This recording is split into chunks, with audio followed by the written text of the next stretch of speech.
मध्य प्रदेश में वार पलटवार का दौर जारी है। इसी बीच राहुल गांधी के सोशल मीडिया पर उठाए गए सवालों पर डॉक्टर नरोत्तम मिश्रा ने पलटवार करते हुए कहा कि सच मानिए हुजूर, धूल चेहरे पर है, इल्जाम आईने में लगाना फिजूल है। साथ ही मिश्रा ने यह भी कहा कि राहुल गांधी अपने फेस को ठीक करे, फेसबुक अपने आप ठीक हो जाएगा। जनता के बीच वे जाते नहीं, गरीबों के बीच वे जाते नहीं, पहले इल्जाम मीडिया पर, बाद में सोशल मीडिया पर लगाते हैं। पीसीसी चीफ कमलनाथ के बयान भाषणों से नहीं बनता आत्मनिर्भर मध्य प्रदेश। और गृह मंत्री ने कमलनाथ पर निशाना साधते हुए ये भी कहा कि कमलनाथ सच कहते हैं कि उन्होंने सिर्फ भाषण ही दिए थे। कमलनाथ ने एक भी घोषणा पूरी नहीं की और बीजेपी ने फील्ड पर जनता के लिए काम किया है। आइए आपको और भी सुनाते हैं कि गृह मंत्री डॉक्टर नरोत्तम मिश्रा ने अपने बयान में क्या कहा। वो सच कहते हैं, हम काम कर रहे हैं। उन्होंने सिर्फ भाषण ही दिए थे, सिर्फ झूठे वादे ही किए थे,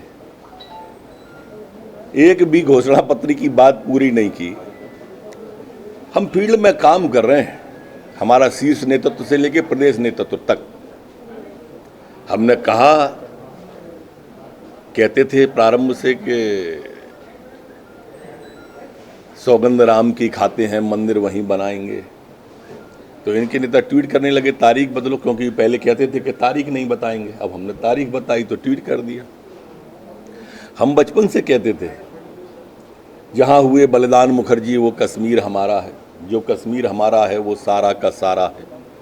370 भी हटी, 35 भी हटी, लद्दाख भी आजाद हो गया। हमने कहा ट्रिपल तलाक हटाएंगे, हटाया। नागरिकता संशोधन कानून के बारे में कहा था तो किया, हमारे घोषणा पत्र में था। अब आप अपना घोषणा पत्र बताओ, 2 लाख का 10 दिन में किसी का कर्जा माफ हुआ क्या? किसी नौजवान को बेरोजगारी भत्ता दिया क्या? बेटियों को स्कूटी मिली का? अब जब आप सिर्फ झूठी बातें करते हैं, झूठे भाषण देते हैं, तो स्वाभाविक रूप से आपको दूसरे भी ऐसे ही लगेंगे कि भाषण से नहीं बनेगा। हमको बीमारू राज्य दिया था कांग्रेस की सरकार ने, दिग्विजय सिंह जी ने। हमने उसे विकासशील राज्य बनाया और उसे विकसित राज्य बनाने की ओर हम बढ़ रहे हैं। कांग्रेस द्वारा रिस्पॉन्सर्ड प्रोग्राम है ये रिस्पॉन्सर प्रोग्राम बंद करना चाहिए कांग्रेस को। कार्यकर्ता दूसरी तरफ भी हैं। आप अगर स्वयं उस विजुअल और फुटेज को देखेंगे तो पंजे की टी शर्ट पहने हुए लोग हैं, और उसने कहीं नहीं कहा ऐसा। मैंने उस पूरे के पूरे उसके क्लिपिंग को सुना है कि मैं झूठे केस लगवा दूंगा। ये सारे कांग्रेस द्वारा रिस्पॉन्सर्ड प्रोग्राम। सच मानिए हुजूर, चेहरे पे धूल है, इल्जाम आईने पे लगाना फिजूल है। या यूं भी कह सकते हैं कि उम्र भर गालिब ये भूल करता रहा, धूल चेहरे पे थी और आईना साफ करता रहा।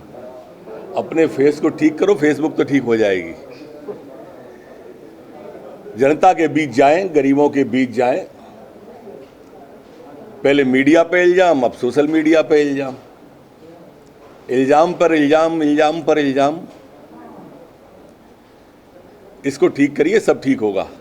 कार्यकाल बढ़ाने का किसने कहा था? क्यों नहीं बढ़ाया जा रहा? मतलब मैं सवाल नहीं समझा। किसने कहा था? घोषणा पत्र में था या किसी ने कहा था कि हम बढ़ाएंगे? बढ़ाया नहीं जा रहा, ये विषय अलग होता है। न तो किसी के घोषणा पत्र में था, न किसी ने कहा था। अगर वो अपनी बात इस संबंध में रख रहे हैं तो उन्हें रखना चाहिए, उनको अधिकार है। अध्यक्ष और नेता प्रतिपक्ष, देखो कांग्रेस ऊहापोह की स्थिति में है, किम कर्तव्य विमूढ़ स्थिति में इस वक्त देश की कांग्रेस है। और इसलिए मैं कई बार कहा कि ये रसातल की ओर जा रही है। देखिए, विवाद की कोई स्थिति नहीं है। कोई राज्य सरकार के द्वारा छुट्टियों को लेके कोई आदेश जारी नहीं किया गया है, न तो मंत्री के द्वारा, न वल्लभ भवन के द्वारा। हर साल चूंकि जब मुहर्रम आता है, गणेश चतुर्थी आती है, कोरोना का संकट है, तो इस तरह के दौर में डीजीपी की ओर से कोई पत्र निकलता है, पर वो कोई ऐसा नहीं है कि जिसको इस तरह से मान लिया जाए कि छुट्टियां रद्द कर दी हैं। देखो, मैं एक्चुअल में हर बार आप उनकी ट्वीट की चर्चा मेरे से करते हैं, चूंकि आप स्थान देते हैं ट्वीट को, इसलिए चर्चा हो ही जाती है। पर मुझे जो ध्यान आता है कि नेहरू जी ने ही कहा था कि शायद माननीय अटल जी प्रधानमंत्री बनेंगे, और कोई भी कांग्रेस का नेता का मैं नहीं मालूम मुझे कि ऐसा उन्होंने कोई कृत्य किया है कि जो भारतीय जनता पार्टी और हमारे विचार का आदर्श बन सके। विधानसभा के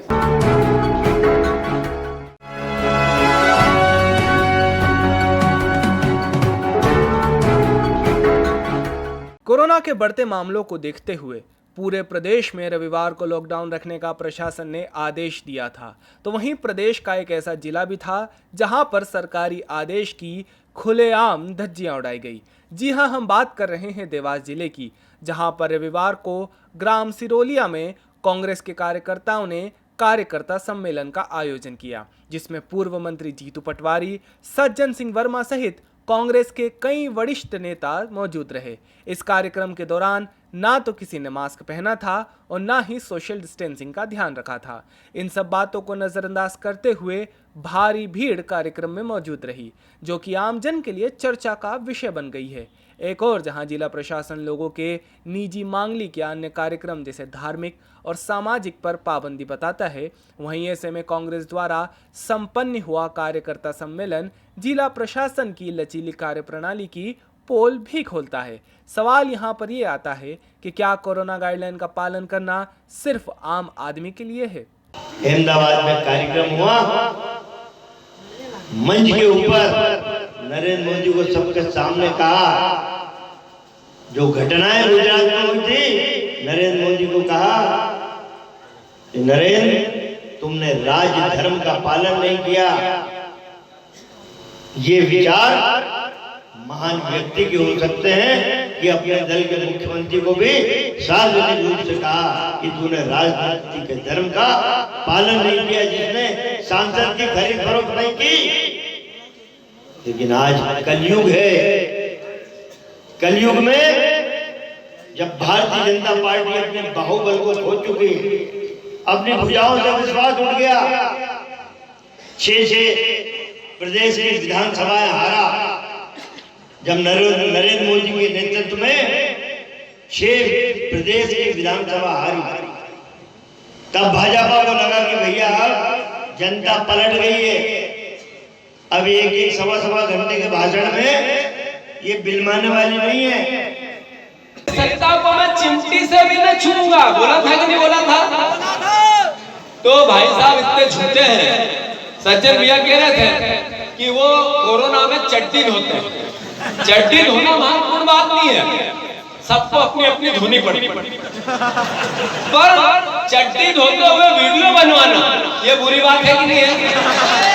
सज्जन भैया तुमने तो कभी भूसा ढेड़े बनियान में वीडियो नहीं बनाए हो, कुछ चट्टीन होता हो वीडियो बना, कितना बड़ा पाखंडी हो वो है कि नहीं है? देवास से प्रिंस बैरागी की रिपोर्ट। हाल ही में कांग्रेस मीडिया विभाग के प्रमुख जीतू पटवारी ने प्रेस कॉन्फ्रेंसिंग की, जिसमें उन्होंने पूर्व केंद्रीय मंत्री ज्योतिरादित्य सिंधिया पर जमकर निशाना साधा। जीतू पटवारी ने कहा कि ज्योतिरादित्य सिंधिया ने कहा था कि वे सत्ता के लिए नहीं, जनसेवा के लिए राजनीति करते हैं, लेकिन वहीं वो जनसेवा करने के लिए चंबल नहीं गए। चुनाव को ध्यान में रखते हुए उज्जैन और इंदौर का दौरा कर रहे हैं। ज्योतिरादित्य सिंधिया जी ने सरकार गिराई के 2 वक्तव्य उन्होंने भारतीय जनता पार्टी के ऑफिस में जाके अपने भाषण में प्रमुख रूप से कहा। एक उन्होंने कहा कि मैं सम्मान के लिए राजनीति करता, और दूसरा उन्होंने कहा कि जन सेवा मेरा प्रमुख लक्ष्य है, मेरे फैमिली विरासत है, ज्योतिरादित्य जी की फैमिली विरासत है कि जन सेवा उसका मुख्य उद्देश्य है। उन्होंने कहा कि मुझे कहा कि सड़क पे आ जाओ, तो मैं सड़क पे आ गया, सरकार को भी सड़क पे लाया। वो उनके ईगो, अहंता, हठधर्मिता और मैं हूं को बताने के लिए उन्होंने ये निर्णय किया, और मैं मानता हूं कि वो सफल है। राजनीति में ये होने वाली प्रक्रिया है, वो सफल हो गए अपनी जगह। राजनीति हम उस पर आरोप लगाएंगे अपनी जगह, पर मूल उद्देश्य राजनीति का लोगों का भला, उन्होंने सड़क पे आने का उद्देश्य बताया था कि अतिथि शिक्षक और अतिथि विद्वानों की मैं लड़ाई लड़ूंगा। क्या हुआ?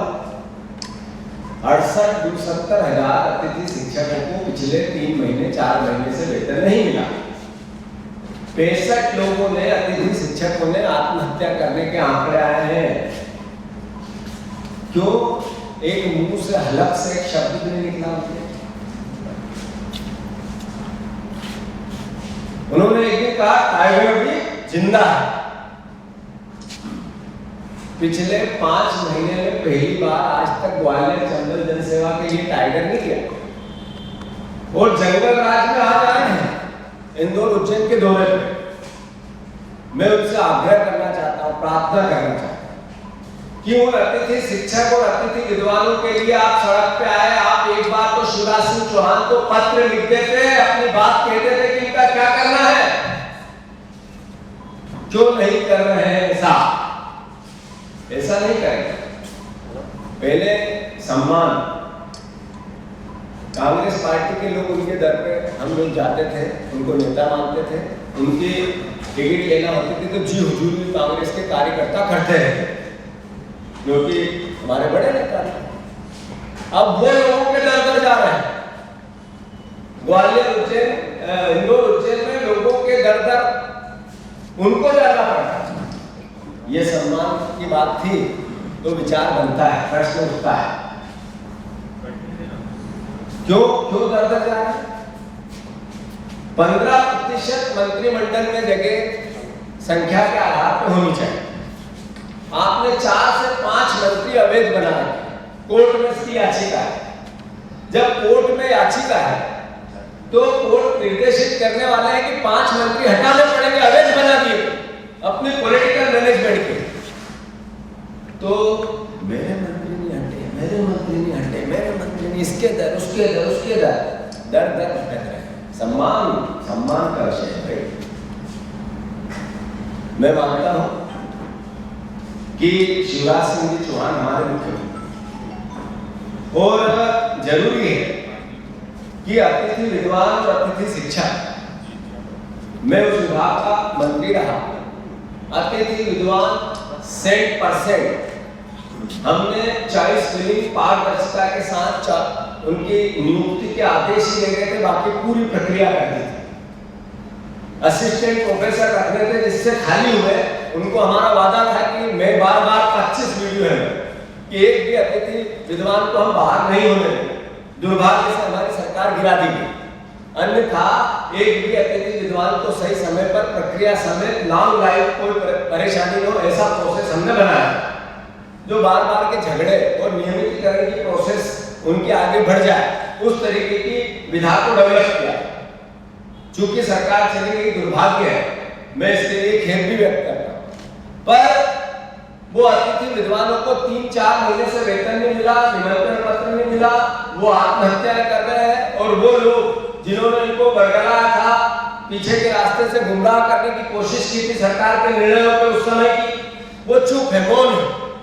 तो मेरा आग्रह है शिवराज सिंह चौहान और आदरणीय ज्योतिरादित्य सिंधिया से कि अतिथि विद्वान, अतिथि शिक्षक जो आत्महत्या कर रहे हैं, 28 परिवार के लोग 3 महीने में बेरोजगारी के कारण आत्महत्या कर चुके हैं। 28 अलग से, जो 61 या 60 अतिथि शिक्षक, अतिथि विद्वानों ने जो आत्महत्या की, उसके अलावा 28 और बेरोजगार आत्महत्या कर चुके हैं। तो मैं एक सरकार का दायित्व है कि उनका सही तरीके से पोषण करें, उनकी तनख्वाहें दें। भोपाल से दीपक सिंह की रिपोर्ट। ज्योतिरादित्य सिंधिया के उज्जैन इंदौर दौरे को लेकर मध्य प्रदेश की राजनीति गरमाई हुई है। सभी राजनेता अपने अपने बयान जनता के सामने रख रहे हैं। इसी तरह कांग्रेस नेता राकेश यादव ने भी अपना बयान जारी किया, जिसमें उन्होंने कहा कि जैसे कुख्यात अपराधी विकास दुबे को महाकाल बाबा का आशीर्वाद नहीं मिला था, इसी तरह ज्योतिरादित्य सिंधिया को भी महाकाल बाबा का आशीर्वाद नहीं मिलेगा। आपको बता दें कि सिंधिया अपने मालवा दौरे में महाकाल बाबा के दर्शन भी करेंगे। उसी को लेकर राकेश यादव ने यह बयान जारी किया है। देखिए, जन भावना थी कि जिस तरीके से ज्योतिरादित्य सिंधिया और उनके साथियों ने लोकतंत्र की हत्या की, जनमत का अपमान करा, उसके विरोध में बहुत ज़्यादा रोष है। उस रोष को जाहिर करने के लिए, उस गुस्से को जाहिर करने के लिए कांग्रेस ने अपनी ओर से एक गाना लॉन्च करा है, जिसमें यही दिखाया गया है कि किस तरीके से झूठ बोलकर जनता के मतों को चला गया, लोगों को धोखा दिया गया और आज फिर एक भ्रम की स्थिति पैदा करने की कोशिश की जा रही है। इसका पर्दाफाश करने के लिए ये गाना कांग्रेस की ओर से लॉन्च किया गया है। दूसरे राज्य मतलब महाकाल भी जाएंगे, क्या लगता है महाकाल उनको कुछ? देखिए, हर व्यक्ति स्वतंत्र है भगवान के दर्शन करने के लिए। महाकाल मंदिर तो विकास दुबे कुख्यात अपराधी वो भी गए थे, लेकिन भगवान महाकाल ने उनकी सुनी नहीं और उनका इनकाउंटर हो गया। ऐसे ही आज ज्योतिरादित्य सिंधिया महाकाल की सवारी में गए हैं, बिल्कुल नमन करें, लेकिन महाकाल उनकी गलती को माफ़ करेंगे या नहीं करेंगे ये तो आने वाला समय बताएगा और मतदाता इसका जवाब देंगे। भोपाल में बीजेपी कांग्रेस के नगर पालिका अध्यक्ष पहुंचे मुख्यमंत्री हाउस। नगर पालिका और नगर निगम और नगर परिषद का कार्यकाल बढ़ाने की मांग को लेकर एकजुट हुए बीजेपी और कांग्रेस। प्रदेश भर के करीब 200 से ज्यादा अध्यक्ष और महापौर साथ में सीएम हाउस पहुंचे और ये बात रखी गई कि कार्यकाल नहीं बढ़ाए जाने पर उपचुनाव का बहिष्कार करेंगे। 22 अप्रैल को माननीय मुख्यमंत्री जी ने अपनी प्रथम कैबिनेट की बैठक में ये निर्णय किया था कि जिला पंचायत के अध्यक्ष, जनपदों के अध्यक्ष, नगर निगमों के महापौर और नगरीय निकायों के अध्यक्षों का कार्यकाल 1 वर्ष के लिए 1 वर्ष या चुनाव होने तक बढ़ाया जाता है। जिला पंचायत के अध्यक्षों को कार्यभार ग्रहण करा दिया गया है, जनपद के अध्यक्षों को कार्यभार ग्रहण करा दिया गया है, लेकिन नगरीय निकायों के अध्यक्षों को अभी तक 6 महीने के बाद भी कार्यभार ग्रहण नहीं कराया गया है, उस आदेश को कार्यान्वित नहीं किया गया है। हम माननीय मुख्यमंत्री जी से 3 बार पहले मिल चुके हैं। उन्होंने हमें बार बार ये आश्वासन दिया है कि 3 दिन में निराकरण कर देंगे, 4 दिन में निराकरण कर देंगे, लेकिन 6 महीने के बाद भी अभी तक कोई निराकरण नहीं हुआ है।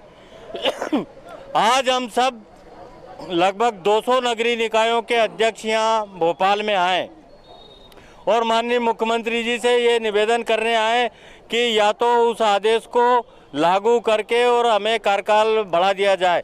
बात ये पद की नहीं है, बात प्रतिष्ठा और सम्मान की है।